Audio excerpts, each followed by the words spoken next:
Assalamualaikum warahmatullahi wabarakatuh. Alhamdulillah wa syukurillah wa nikmatillah wa la haula wa la quwata illa billahil aliyil azim. Alhamdulillah masih diberikan nikmat oleh Allah Subhanahu wa taala, masih diberikan nikmat iman, nikmat Islam, nikmat rezeki, nikmat sehat. Alhamdulillah ya. Semoga saudara dimanapun berada selalu ada dalam lindungan Allah Subhanahu wa taala dan dijauhkan dari segala mara bahaya, dijauhkan dari segala penyakit. Amin. Nah, saudaraku semuanya, kemarin kita sudah pernah membahas ya waktu batu alam, waktu kita mencari batu alam itu membahas yaitu tentang ilmu laduni. Ada yang bertanya tentang ilmu laduni. Jadi kali ini kita bahas ulang karena kemarin itu videonya kurang jelas suaranya ya. Karena suaranya kurang jelas, jadi kita bahas ulang. Nah, ilmu laduni. Banyak yang sering bertanya tentang ilmu laduni. Jauh. Ini kulub jauh. Mau lu ngawedang weh lah. Mohon. Kulub jauh. Ini kopi nama lu. Oh ya, terima kasih yang udah ngirim kopi. Masya Allah luar biasa. Terima kasih banyak yang sudah ngirim kopi buat yang kerja. Alhamdulillah manfaat. Semoga amal pahalanya diterima oleh Allah buat bekal kita di akhirat nanti ya, dan dilipat gandakan rezekinya, amin amin. Nah, jadi ilmu laduni itu apa ya, banyak yang bertanya dari dulu, padahal saya sudah pernah bikin ilmu laduni video dulu ya, penjelasan apa itu ilmu laduni sudah pernah saya jelaskan dulu. Ilmu laduni itu dulu ya, dulu di zaman dulu kala itu sudah ada. Dipakainya untuk apa? Ilmu laduni itu bukan ilmu untuk kebal bacok, bukan. Jadi ilmu laduni itu bukan ilmu kebal bacok, dan ilmu laduni pun bukan ilmu untuk mentalkan orang lain, bukan. Ilmu laduni itu ilmu untuk mempermudah dalam berpikir gitu, mempermudah dalam berpikir, memudahkan pikiran dalam menangkap sesuatu gejolak gejala alam ataupun dalam suatu melihat menyikapi tentang kehidupan sesama manusia. Nah, itulah ilmu laduni ya. Jadi ilmu laduni itu ada semenjak dari Nabi Khidir alaihissalam gitu. Dari Nabi Khidir alaihissalam di situ adalah ilmu laduni semenjak itu. Dan sampai saat ini nah, ilmu laduni itu ada. Nah, cara kerjanya seperti apa ilmu laduni itu? Ilmu laduni itu cara kerjanya ya tadi tentang kecerdasan spiritual ya, tentang kecerdasan spiritual, bukan kesaktian untuk kebal bacok atau untuk apa, bukan, tetapi lebih mendominasi arah kecerdasan spiritual dan ya seperti itu. Sangat simpel dan sangat mudah penjelasannya, singkat padat gitu. Tetapi di zaman saat ini banyak sekali orang-orang yang memakai nama ilmu laduni tetapi prakteknya ilmu karomahan. Nah, kalau untuk ilmu kebal, ilmu tahan bacok, ilmu apa dan lain-lain, kesaktian, ilmu jagoan, itu bukan ilmu laduni ya, itu ilmu karomahan biasanya disebutnya. Kalau ilmu karomahan atau ilmu khodaman itu seperti itu tadi ya, seperti tadi kesaktian, bacok dan lain-lain itu masuknya di wilayah ilmu karomahan. Nah, tetapi kenapa mungkin ada maksud orang itu memakaikan nama ilmu laduni gitu. Si pembuat perguruan itu mungkin mempunyai maksud dan tujuan kenapa ilmunya dipakaikan ilmu laduni ya.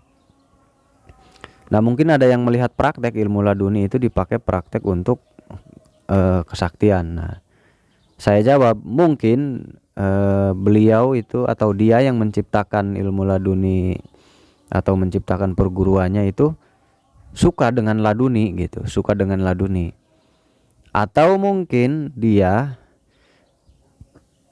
mendapatkan ilmu itu tanpa belajar proses lama gitu. Mungkin dia mendapatkan ilmu itu tanpa belajar proses lama, lalu dipakailah nama ilmu laduni ilmunya gitu. Jadi ya tidak masalah juga karena orang memberikan nama itu sesuai kesukaan dia gitu. Orang itu mungkin suka dengan nama laduni, jadi dia namakanlah ilmu laduni karena dia suka dengan laduni gitu, dengan kosakata laduni gitu. Mungkin karena dia suka dengan kosakata itu dipakai untuk brand dia. Nah itu nggak masalah, itu sah-sah aja. Tetapi arti kata ilmu laduni, maksudnya arti dari ilmu laduni itu adalah ya bukan ilmu kesaktian. Ilmu laduni itu alif lam mim laduni wasyiru wa yarjuku. Nah ada lagi kula khairin baro'atan mantik. Nah ada lagi yang berbeda-beda, bahasa berbeda lagi ya. Jadi bacaan-bacaan doanya beda-beda, tidak sama. Nah jadi ilmu laduni itu untuk sebuah keilmuan. Misal contoh, kita belajar sekolah 1 tahun, tetapi pemahaman kita seperti sudah sekolah 3 tahun gitu. Misal contoh, kita sekolah hanya SMK, tapi ilmu kita seperti sudah S1 S2. Itulah ilmu laduni termasuknya. Jadi kecerdasan spiritual dan kecerdasan berpikir, ilmu laduni. Kita belajar mesantren misalkan cuma 1-2 tahun, tetapi seperti yang sudah 5 tahun 6 tahun. Jadi seperti itulah ilmu laduni. Atau ada lagi, kita mudah membaca gejolak alam nih, wah ini nanti seminggu lagi akan ada ini sepertinya. Nah itu masuknya wilayah laduni juga. Jadi ilmu laduni itu mudah mengetahui hal-hal yang tersembunyi, hal-hal yang tidak bisa dipecahkan oleh pikiran orang lain. Dia bisa mudah memecahkan hal-hal tersebut.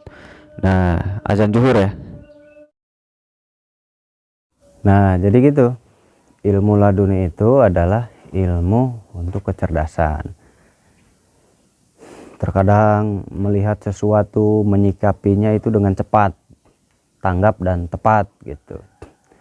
Jadi lebih ke wawasan, baik itu wawasan lahiriah maupun wawasan batiniah. Ilmu laduni itu berlaku untuk wawasan lahiriah dan wawasan batiniah ya. Jadi bukan tentang ilmu begini, wah mental terus tahan bacok, itu bukan ilmu laduni, itu ilmu karomahan. Tetapi mungkin tadi udah dijelasin ya, kalau orangnya udah suka ya gimana. Nah jadi sambil mancing dulu nih, ini ada ikan yang galak ya. Ikan yang galaknya nanti dipisahin biar enggak ngelukain yang lainnya.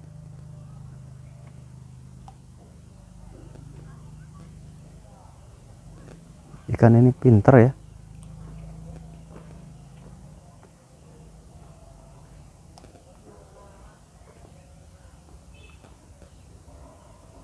Pinter ikannya tuh, tahu.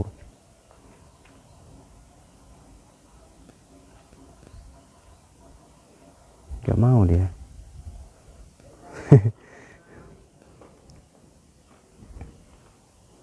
Terlalu singkat ya saya ngejelasinnya, karena emang singkat. Jadi intinya ilmu laduni itu. Jadi berbeda dengan ilmu-ilmu kesaktian, itu berbeda.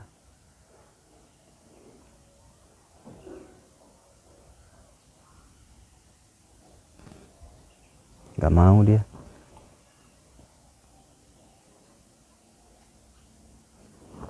Gak mau.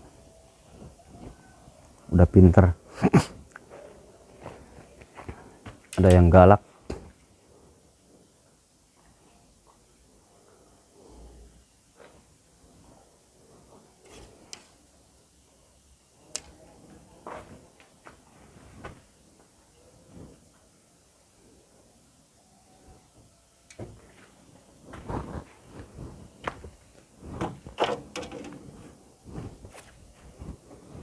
Seperti tadi lah udah dijelasin, jelas lengkap ya. Banyak kecerdasan yang dihasilkan oleh ilmu laduni tadi. Banyak contoh-contoh Contohnya ketika membaca sesuatu gejolak alam. Nah, kelebihannya dia, keunggulannya dia itu ketika membaca gejolak alam itu dia bisa dengan mudah melihat situasi, kondisi, keadaan alam gitu. Contohnya misalkan misalkan hanya dengan melihat apa gitu, entah itu langit, entah itu melihat air, entah itu melihat apa, dia nanti bisa merasakan firasat. Dia bisa merasakan firasat yang mengarahkan kepada suatu kejadian, dan akhirnya kejadian itu pun bisa terjadi. Kejadian itu pun akhirnya bisa terjadi. Kenapa itu bisa terjadi? Ya itu mungkin karena kebetulan juga, dan karena faktor sirnya itu sudah kuat, faktor batinnya sudah kuat, atau bahasa keren modernnya tuh insting feelingnya dia tuh sudah kuat sekali. Insting feelingnya dia sudah kuat, jadi mendapatkan firasat-firasat itu cepat. Itu tergantung dari pelatihan. Kita latih dulu, nah nanti ilmu laduni itu mendukung. Ilmu laduni itu sebagai pendukung. Nah jadi itulah, ilmu laduni itu bagus dikuasai oleh para pembelajar. Orang-orang yang belajar, baik itu belajar di formal ataupun belajar di pondok pesantren yang non formal, itu bagus. Mempelajari ilmu laduni itu bagus. Kenapa saya bilang bagus? Bagus sekali karena itu dibutuhkan untuk pembelajar, agar mudah menghafal, agar mudah belajar, agar mudah mencerna. Tetapi kembali, ilmu laduni itu akan mengikuti dari gaya berpikir orang itu. Gitu. Misalkan orang itu terbatas dengan hafalan, maka dia ikut. Gitu.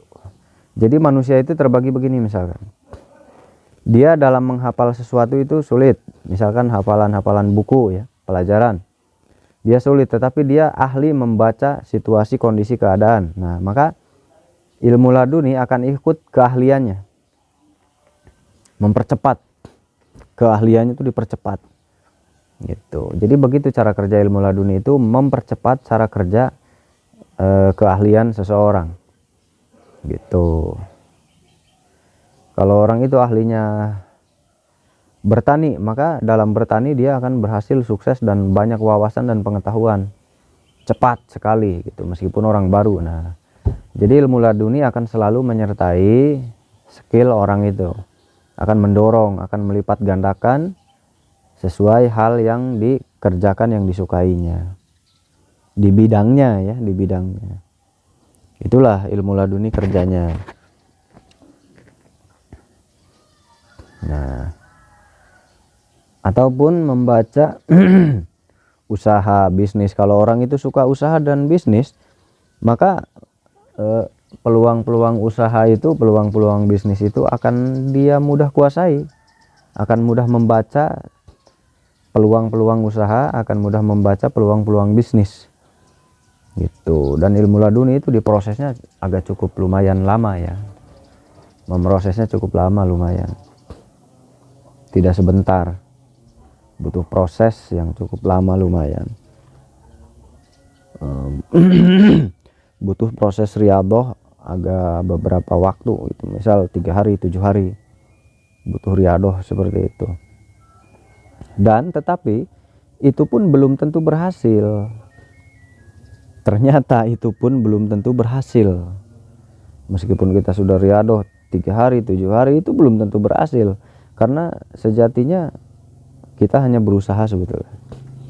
Nah, jadi ilmu laduni itu bagus juga untuk anak-anak sekolah gitu ya. Biasanya kita suka minta doakan biar anak pinter, biasanya dikasih air, yaitu air doa dari doa laduni.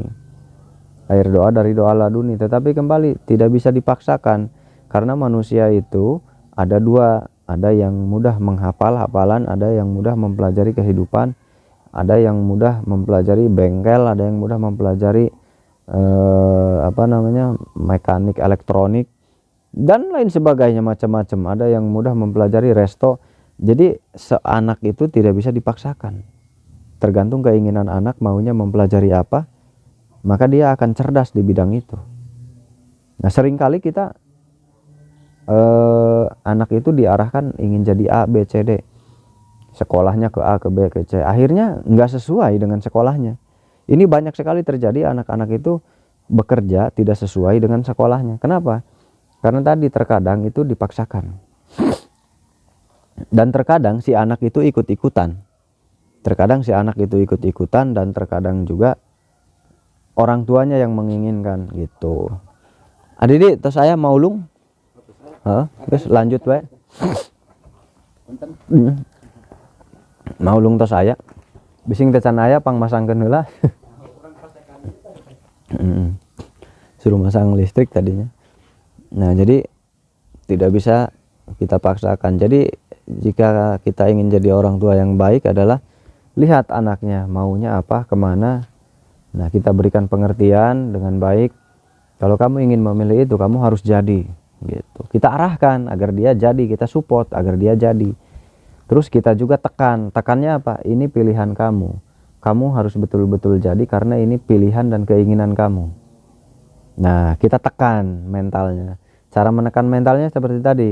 Karena ini pilihan kamu, kamu harus buktikan pilihan kamu itu benar dan akan jadi. Nah, gitu ya. Tapi disupport gitu. Kita support dan kita tekan. Tekan itu untuk apa? Tekan itu untuk kontrol. Tekan itu untuk kontrol anak kita. Agar anak kita tuh punya rasa tanggung jawab, punya tuntutan. Karena itu pilihan dia, berarti dia dituntut oleh orang tuanya untuk bisa dan sukses dengan bidang yang dia inginkan. Nah, jadi mendidik anak itu sulit-sulit gampang, gampang-gampang sulit gitu. Nah, jadi poinnya ilmu laduni itu ikut berperan. Ketika zaman dulu ilmu laduni itu luar biasa ya. Zaman sekarang ya mungkin tergantung orangnya kembali ya. Zaman dulu juga kembali ke orang. Tapi minimal perbedaannya zaman dulu dan sekarang itu ya. Minimal kita tahu perbedaannya. Perbedaannya zaman dulu karena belum banyak virus sosial. Kalau zaman sekarang sudah banyak virus sosial gitu. Jadi banyak orang terpengaruh pikiran dari virus sosial. Nah, seperti tadi, jadi difahami baik-baik bahwa ilmu laduni itu adalah ilmu tentang kecerdasan spiritual gitu. Dan emotional quotient IQ gitu. Dan spiritual quotient gitu. Jadi intinya untuk kecerdasan spiritual seperti itu. Dan kemarin di video yang kemarin tentang istilah, saya mengistilahkan burung ya. Saya mengistilahkan burung itu di komentar ada yang kurang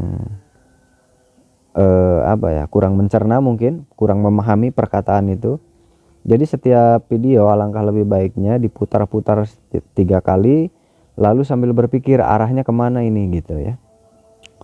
Jadi supaya perumpamaan-perumpamaan itu bisa jelas dipahami bahwa itu perumpamaan gitu. Kita harus tahu antara patokan dan perumpamaan.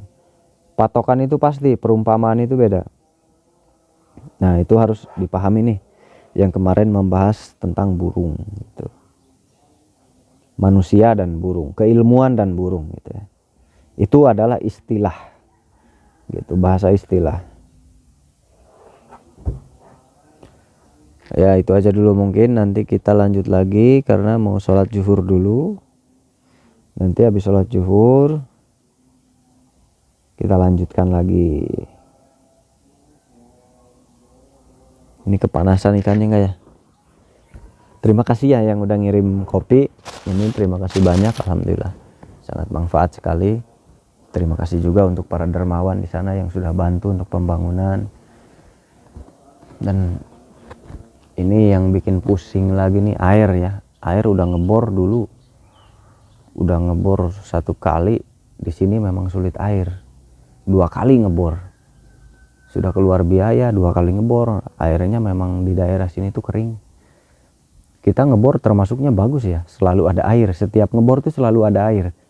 Tetapi airnya itu ada yang bau kotor hitam gitu airnya tuh. Ada yang jernih tapi tidak banyak hasilnya gitu.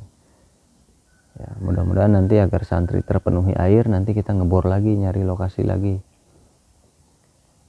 Itu orang ngebor mahal kan, nyampe 10 juta di sini. Biaya ngebor tuh lumayan.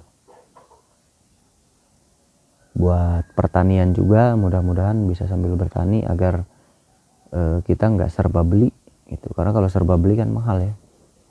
Biar nggak serba beli santri gitu. Itu dulu ya, nanti jumpa lagi.